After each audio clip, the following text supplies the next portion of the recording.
She jabbed her finger at my shed like it had personally insulted her, her face a furious shade of puce as she shrieked into her phone. Yes, 911. He's building a whole nightclub in his backyard. An unregistered, illegal structure. It's a complete eyesore. I hadn't even finished hanging the door on the thing. Can you believe the audacity? If you've ever dealt with an overbearing neighbor, the kind who thinks they're the self-appointed mayor of the cul-de-sac, hit that subscribe button right now. Because this HOA showdown, it flips faster than a pancake on a Sunday morning, and the karma served up was absolutely delicious. Trust me, you don't want to miss a single glorious detail of Karen's epic downfall. So, picture this. It was last Saturday, a perfect day really. The sun was out, painting everything in a golden glow. The birds were chirping a cheerful symphony, and I was just chilling, sipping on a ridiculously cold brew. Life was good. I was admiring my brand new shed, a project I'd poured 3 solid weekends into. Nothing fancy, mind you. We're talking good old pressure-treated pine, meticulously weather-sealed, sitting exactly 1 foot inside my property line. I'm not one to cut corners, especially when it comes to the rules. I double-checked the HOA regulations before I even bought the first piece of lumber. Then I checked them again, just to be absolutely, positively sure. Karen, who lived 3 doors down and treats the entire neighborhood like her personal kingdom, apparently didn't get that memo. Or maybe she just chose to ignore it, which, let's be honest, is far more likely. I'd been planning this shed for months. Not for wild parties, or, as Karen later suggested, drug storage, but simply for extra storage. My garage was overflowing, and I needed a place for my tools, the lawnmower, and all those seasonal decorations that magically multiply every year. I even picked a paint color that blended perfectly with my house, a nice, neutral taupe.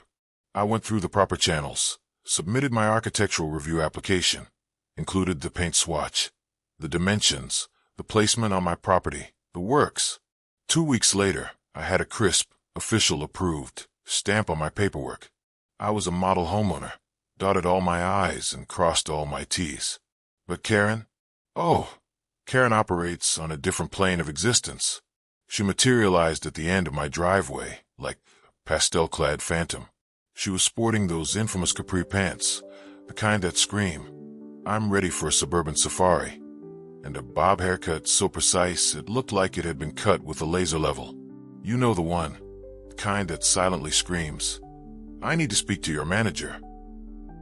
Her poor Yorkie, bless its little heart, trailed behind her, inexplicably dressed in a tiny argyle sweater, looking just as bewildered as I felt. She didn't even offer a basic human greeting. Not a good morning, not a hello.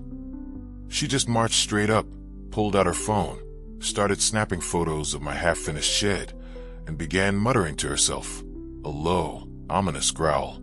I, being the perpetually optimistic fool I sometimes am, waved. Friendly as ever, you know. "Hey, Karen. Beautiful day, huh? Almost done with the shed." Big mistake. Huge. That wave, that simple act of neighborly cordiality, was apparently perceived as an act of war. "Excuse me," she hissed, her voice sharp enough to cut glass. "That structure is an absolute eyesore, and it violates the architectural guidelines of this community. You can't just put up whatever you want, whenever you want." I kept my smile firmly in place, even though I could feel my patience starting to fray. "Actually, Karen, I filed all the paperwork. Got approved by the HOA. Even attached the paint swatch to the application, remember?" I tried to keep my tone light, almost apologetic, hoping to de-escalate. She rolled her eyes so hard I genuinely thought they'd pop out of her head and bounce across my meticulously manicured lawn. The sheer theatricality of it was almost impressive. Then she dropped a line that changed the entire tenor of the afternoon, the one that escalated this from a petty neighborly squabble to a full-blown suburban drama. "We'll just see what the police have to say about this." Now, mind you, I'm a 6'3" black man. 3 years of navigating this world. I've learned to keep a level head, to stay calm when folks get, shall we say, a little froggy. My immediate thought was, she's bluffing. She has to be. Nobody calls 911 over a shed, especially one that's fully permitted. Spoiler alert, she wasn't. 2 minutes later, I watched dumbfounded as she paced the cul-de-sac, foam glued to her cheek, her voice rising with each frantic step. He's constructing an illegal building. Right now, it's a public nuisance. Yes, send units. Immediately, the sheer hyperbole was astounding. A public nuisance. It was a shed, not a toxic waste dump. Neighbors, drawn by the rising decibels of Karen's outrage, started peeking through their blinds, their curtains twitching like nervous eyelids. My buddy Marcus, who lives directly across the street, texted me, "Dude, did Karen just call the cops on your shed?" I replied with the biggest facepalm emoji I could find and kept on staining the trim, trying to project an air of calm I definitely wasn't feeling. I just hoped whoever showed up would take one look at the situation, shake their heads, and laugh it off. But this was Karen, and Karen doesn't do anything by halves. The first patrol car rolled up in under 6 minutes, lights flashing, but thankfully no sirens. Still, it was enough to send a ripple of unease through the quiet Saturday afternoon. And Karen, she sprinted toward the officer like she'd just won the lottery, a triumphant, almost manic grin plastered across her face. "Thank goodness you're here." He's defying the HOA. She jabbed a finger my way again, a theatrical flourish that seemed ripped straight from a daytime soap opera. I slowly raised my hands in a gesture of peace, set the paintbrush down with exaggerated care, and walked over to meet them. Officer Ramirez stepped out of the patrol car, a calm, collected presence. Thumbs hooked on his belt, he surveyed the scene. "Morning, ma'am." "Sir." He looked at my perfectly ordinary, half-finished shed, then at Karen, whose chest was heaving with righteous indignation. "What seems to be the problem here?" And then Karen launched into her monologue. Oh, what a monologue it was. It covered everything from unregistered outbuildings to property value collapse, and, my personal favorite, the utterly wild accusation of possible drug storage. I swear, I wish I were exaggerating for dramatic effect, but her words were genuinely that unhinged. She painted a picture of me, Marcus, turning my backyard into some kind of clandestine operation, all revolving around a shed meant for lawn tools. Officer Ramirez, to his credit, listened patiently, nodding professionally, his face a mask of polite neutrality. I could tell he'd heard all before. Finally, he turned to me. "You got a minute to explain, sir?" "Absolutely, officer," I replied, trying to keep my voice steady, betraying none of the frustration simmering beneath the surface. I reached into my pocket and handed him the carbon copy receipt from the HOA, the one they'd printed 2 weeks earlier, clearly stamped approved.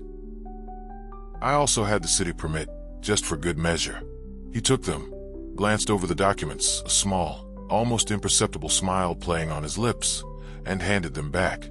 Karen's nostrils flared, her face tightening with a mixture of disbelief and growing panic. "He must have forged those," she shrieked, her voice cracking. "They can't be real.